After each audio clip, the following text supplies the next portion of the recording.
Hi friends, இன்னைக்கு நாம இடிச்ச எள்ளு உருண்டை தாங்க பார்க்க போறோம். வாங்க எப்படி செய்யறதுன்னு பார்க்கலாம். ஃபர்ஸ்ட் அதுக்கு இந்த கப்ல 1 கப் ராகி மாவை நான் எடுத்துக்கிறேன். இதுல கொஞ்சம் கொஞ்சமா தண்ணி ஊற்றி நல்லா கெட்டியா பிசையணும்.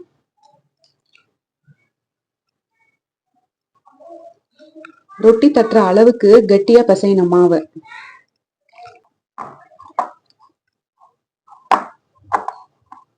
சப்பாத்தி மாவு பதத்தை விட கொஞ்சம் இலக்கமா பிசையணும். இந்த அளவுக்கு கெட்டியா பிசைஞ்சுக்கணும். நம்ம ரொட்டியா தட்டி அதை வேக வைக்க போறோம். அதுக்காக இந்த மாவு பிசைறதுக்கு நான் உப்பு வேற எதுவுமே சேர்க்கல. வெறும் ராகி மாவுல தண்ணி மட்டும்தான் ஊற்றி இந்த மாதிரி பிசைஞ்சு வச்சிருக்கேன்.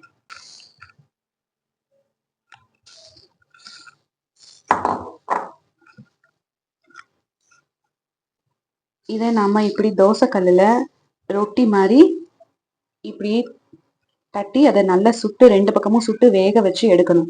இது வேகிறதுக்கு நம்ம நல்லெண்ணெய் விட்டுக்கலாம். சிம்ல வச்சுதான் நம்ம வேக வச்சு எடுக்கணும்.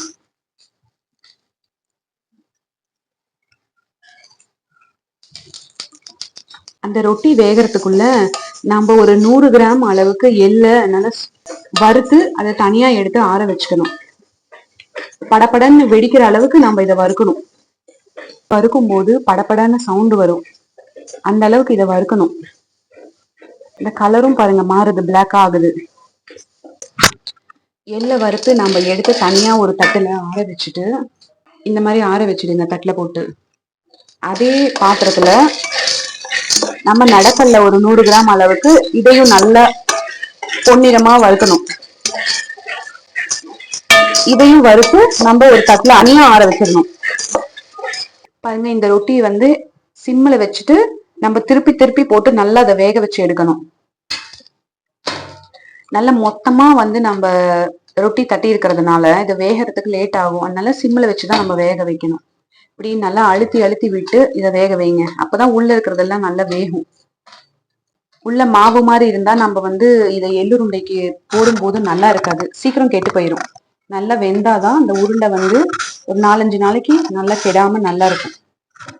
இதை நம்ம ரொட்டியா இப்படி தட்டி அதை ஒரு தட்டுல தனியா பிச்சு பிச்சு போட்டு ஆற வச்சு நம்ம இதை மிக்சியில போட்டு அரைக்க போறோம். இதை இந்த நடக்கடலையே இந்த அளவுக்கு வறுத்துக்கணும். இந்த அளவுக்கு வறுத்துக்கோங்க.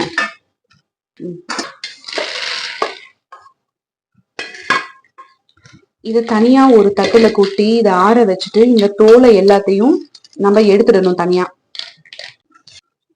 இது கொஞ்சம் ஓரத்துல பிச்சு இப்படி தொட்டு பாருங்க. ஒட்டாம இருந்துச்சுன்னா இது வெந்துருச்சுன்னு அர்த்தம். இதை தனியா நம்ம எடுத்து வச்சுட்டு அடுத்தது நம்ம இன்னொரு ரொட்டியையும் அதே மாதிரியே சுட்டு எடுக்கலாம். ஆற வச்ச ரொட்டிய இந்த மாதிரி பிச்சு போட்டு மிக்சி ஜார்ல போட்டு அதை கொஞ்சம் கொரகொரப்பா அரைச்சி எடுத்துக்கணும். அடுத்து நம்ம வறுத்த நடக்கல்லைய தோல் எடுத்துட்டு அதையும் நம்ம இந்த மிக்சி ஜார்ல போட்டு இதையும் கொரகொரப்பா அரைச்சி எடுத்துக்கணும்.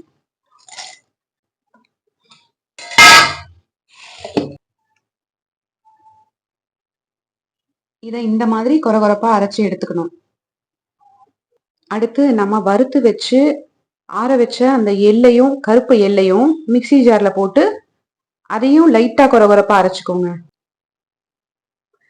எள்ளை இது மாதிரி பொடி பண்ணி இந்த நம்ம ஏற்கனவே நிலக்கடலைய வறுத்து அதையும் பொடி பண்ணி வச்சிருக்கோம். அப்புறம் ராகி ரொட்டியும் பொடி பண்ணதையும் ரெண்டையும் ஒட்டுக்கா நான் இப்படி சேர்த்துக்கிட்டேன். அதுலயே எள்ளு பொடியையும் இதுல போட்டுருங்க. எள்ளு பொடியை அரைக்கும் போதே நல்லா கமகமன்னு வாசனையா இருந்துச்சு. அடுத்து நம்ம ஒரு 1/4 கிலோ அளவுக்கு வெல்லம், அந்த வெல்லத்தை இந்த மாதிரி தட்டி நம்ம மிக்சி ஜார்ல போட்டு பொடி பண்ணி அதுல போட்டு உருண்டை பிடிக்கணும். அவ்வளவுதான். நம்ம வெல்லத்தை பொடி பண்ணி அதையும் இந்த கலவையோடைய சேர்த்துடணும். இதெல்லாம் நல்லா ஒன்னா மிக்ஸ் பண்ணி அப்படியே உருண்டை பிடிக்கணும். அவ்வளவுதான். இதுல நான் வெறும் வெல்லம் போட்டிருக்கேன். உங்ககிட்ட பனை வெல்லம் இருந்துச்சுன்னா அதுவுமே போடலாம். இப்படி எல்லாத்தையும் நல்லா ஒன்னா கலந்து விட்டுருங்க. நல்லா கலந்து விட்டுட்டு நம்ம உருண்டை பிடிக்கணும். அவ்வளவுதான். பாருங்க, அந்த எள்ளுல இருந்து எண்ணெய் மாதிரி பசையா நல்லா வரும். அப்படி அதுவே நமக்கு உருண்டை பிடிக்க நல்லா இருக்கும். இப்ப இனிப்பு செக் பண்ணிட்டு இனிப்பு பத்தலை அப்படின்னா இன்னும் கொஞ்சோண்டு வெல்லத்தை மிக்சியில போட்டு நம்ம இது கூடயே கலந்துக்கணும். நம்ம ராகி ரொட்டி எல்லாம் போட்டிருக்கிறதுனால நல்லா இது சத்தாவும் இருக்கும்.